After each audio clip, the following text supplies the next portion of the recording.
미디어 노출이 아이들한테 어떤 영향을 미치는지 한 번 더 정리를 해서 말씀드리는 게 좋겠다.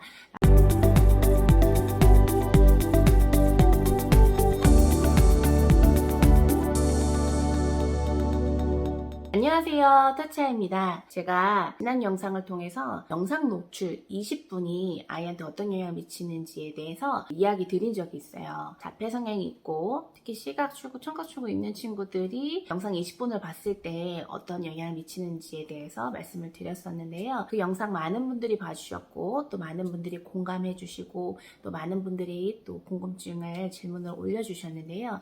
그래서 그러한 관심을 보고 미디어 노출이 아이들한테 어떤 영향을 미치는지 한 번 더 정리를 해서 말씀드리는 게 좋겠다라고 생각을 해서 이번 영상을 준비했습니다. 미디어 여러 가지가 있겠죠. 뭐 TV, 스마트폰, 요즘에는 아이패드 같은 걸로도 볼 수 있고 요즘 마트 가면 이렇게 미니 광고로 보이는 것도 있고 그렇거든요. 그래서 평면적인 어떤 액정에 나오는 영상, 알록달록 화면들 바뀌고 소리 나는 거 이런 것들이 다 미디어에 해당이 되는 거예요. 그래서 제가 미디어 노출이 얼마나 됐어요? 라고 물어보시면 TV는 좀 봤는데 스마트폰은 안 봤어요 라고 얘기하신 분들이 있는데 TV나 스마트폰 다 그죠? 똑같이 미디어에 속하는 거예요. 아이의 일상에서 미디어가 어떤 게 노출이 되고 있는지 한번 생각해 보시면 좋을 것 같은데요.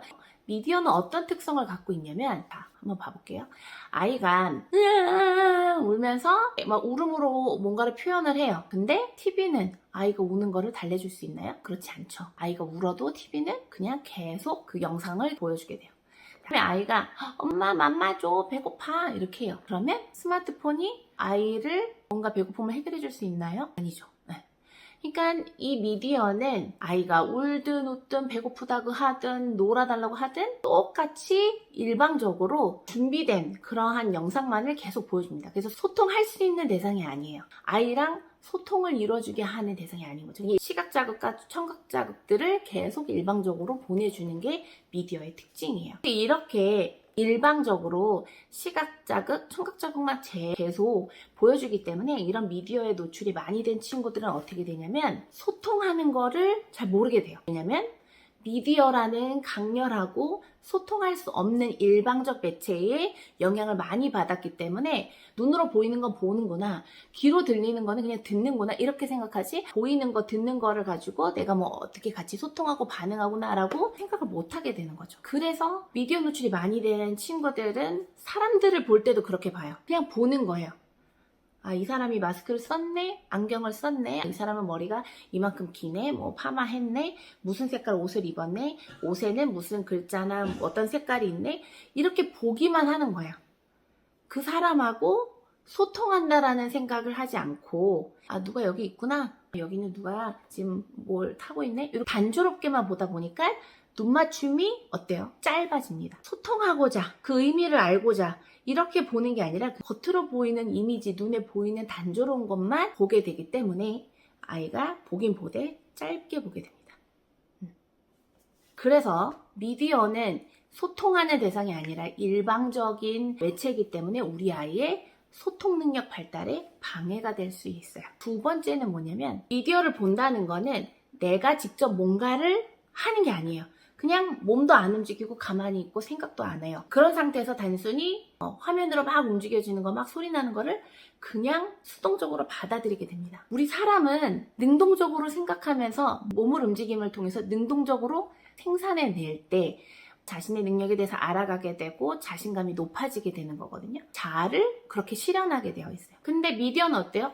몸도 안 쓰고 생각도 안 하고 가만히 있죠. 그냥 받아들이기만 하는 거예요. 영상으로 제작된 것들을 가만히 무비판적으로 받아들이기만 되는 거예요. 그러니까 미디어에 너무 일찍 많이 노출이 된 친구들은 내가 뭔가를 만들어 봐야지, 엄마가 설거지하니까 나도 뭔가 해봐야지, 이렇게 능동적으로 본인이 할 수 있는 것들을 생각하게 하는데 도움이 될까요? 아니죠. 전혀 도움이 되지 않습니다. 오히려 방해해요. 일상에서 생활을 하려면 내가 뭔가를 스스로 만들고 뭔가 스스로 표현해야지 라고 생각하다보다 미디어처럼 주변 환경도 눈으로 보고 귀로 듣는 식으로 그냥 왔다 갔다 하고 어디 가서도 반짝거리는 게 있거나 돌아가는 게 있으면 그것도 이렇게 보고 시각적으로나 청각적으로 자극적인 것들을 더 보려고 하지 자기가 뭔가를 생산해내거나 의미 있는 것들을 하고자 하는 동기를 일으켜주지 못하는 거죠. 그래서 미디어는 아이들을 수동적으로 만듭니다. 능동적인 생각이나 움직임의 흐름을 방해를 하게 돼요. 그 다음에 미디어는 아무리 안에서 뭐 산도 나오고 바다도 나오고 막 이렇게 하더라도 어쨌든 평면이에요.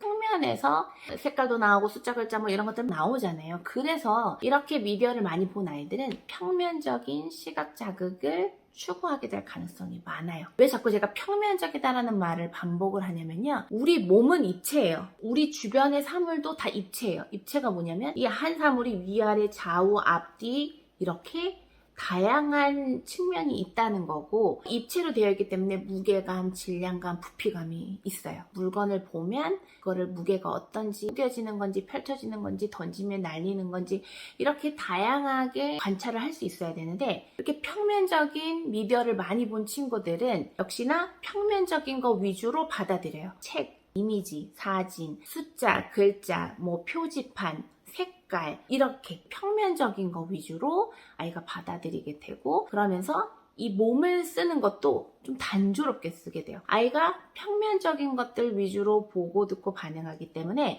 몸도 입체적이라는 인식이 좀 취약하게 돼요. 미디어 노출 많이 됐던 아이들 중에 이렇게 보면은 몸을 쓰긴 쓰는데 어떻게 쓰냐면 약간 평면적인 종이 인형처럼 쓰는 친구들 많이 봤어요. 까치발 띄고 이렇게 손도 탈랑탈랑하고 왔다 갔다 하고 위아래로 점프. 종이 인형도 그 정도의 움직임은 할 수 있거든요. 우리가 손을 잡고 이렇게 해주다 보면은. 네. 우리 아이들이 평면적인 시각 추구인 미디어를 많이 보게 되다 보면은 주변의 많은 사물들의 다양한 특징들도 잘 이해를 못하게 될 뿐만 아니라 자기의 몸 인식도 적절히 되지 않아서 몸도 잘 못 쓰게 되고 제한적인 움직임으로 반복이 될 수가 있어요. 그래서 제가 최근에 아이들 이제 언어 발달을 관찰하면서 또 느꼈던 게 시각 추구가 있는 친구예요. 그 친구도 역시나 이제 TV 노출이 좀 많았었는데 최근에 많이 좋아져서 언어가 나오긴 나왔지만 아이가 언어적으로 발음이 끊기는 거예요. 그래서 예를 들면 선생님 주세요 이렇게 얘기해야 되는데 주세요를 이렇게 하는 거예요. 호흡이 짧아서 그럴 수도 있으나 이 친구는 딱히 호흡이 짧은 친구도 아니었고 그래서 고민을 좀 많이 했어요. 한참 관찰을 하면서 저도 따라 해봤죠. 그러다 보니까 조금 알게 된 부분들은 뭐냐면 주세요는 이거를 주세요 입체적으로 위아래 좌우를 많이 써야 주세요라는 단어가 자연스럽게 나오거든요. 근데 한 지점에서만 소리를 내려고 하면 여보세요? 한번 해보세요. 유에우. 그러면 되게 발음이 부정확해지고 호흡이 자꾸 짧은 형태로 자꾸 나오게 되는 거거든요. 평면적인 시각 추구가 있는 친구들, 미디어 노출 많은 친구들은 행동이나 언어들이 보통 사람들이 하지 않는 약간 독특한 행동을 보이기도 합니다. 그 다음에 아이들은 이 감각이 계속 활발하게 발달하고 있는 시기를 보내고 있어요. 그래서 쉽게 말하면 아이들은 몸을 많이 써야 돼요. 몸도 많이 쓰고 손도 많이 쓰고 오르고 내리고 뛰고 구르고 해야 되는데 어때요? TV는 몸을 안 쓰도록 해요. 안 쓰도록만 하는 게 아니라 우리 몸의 감각을 잘 느끼지 못하게 해요. 왜 우리도 몸이 좀 아프거나 뻐근할 때 TV 이렇게 늘어져서 보고 있으면 몸이 아픈 것 좀 까먹게 되잖아요. 그쵸? 그래서 시각적으로 자극적인 거를 보고 시각 위주로 자극을 받다 보면 몸 감각 수용이 원활해지지 않아요. 시각 청각적으로 미디어 노출을 많이 보면 이 몸 감각을 오히려 안 느끼는 방향으로 좀 익숙해질 수가 있어요. 아이들은 지금 감각 발달이 활발하게 일어나고 몸을 많이 움직여서 필요한 뇌 발달이 일어나야 되고 신체 인식이 잘 형성이 돼야 되는데 미디어를 보는 순간에 몸을 잘 움직이지 않고 있고 그러니까 몸을 움직이지 않다 보면 몸을 안 움직이는 게 익숙해져요. 그러니까 좀 정적이거나 아니면 아이가 좀 무기력하거나 좀 체력이 부족해지는 그런 모습을 볼 수가 있죠. 미디어는 굉장히 자극적이에요. 더 빠르게 영상이 흘러가고 자극적이고 현란한 소리를 많이 듣다 보면은 아이들이 주의가 산만해질 수 있습니다.